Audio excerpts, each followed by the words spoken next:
Hello and welcome. In this video, I'll guide you step by step on how to make a payment using your bank account information. Let's begin. 1. Opening the payment link.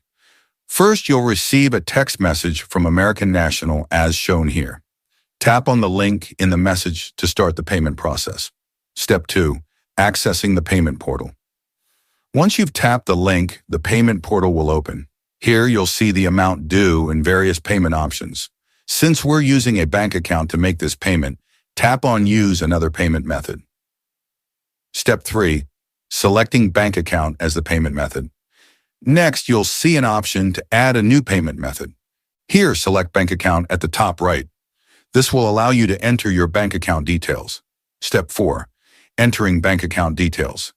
On this screen, you'll need to enter your account number, repeat the account number for confirmation, and then enter your bank's routing number.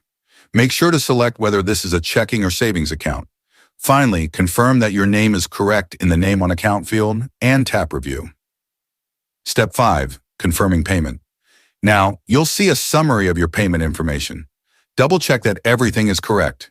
If it all looks good, tap Pay to authorize the payment. Step 6. Payment confirmation. After your payment is processed, you'll see a confirmation screen with a check mark, letting you know that your payment was successful. Step 7. Receipt options. Finally, you'll arrive at the receipt screen. Here, you can choose to email yourself a receipt, print it, or download it for your records. Once done, tap Close to finish the process. And that's it. You've successfully made a payment using your bank account. If you have any questions or need further assistance, feel free to reach out to your agent. Thank you for watching.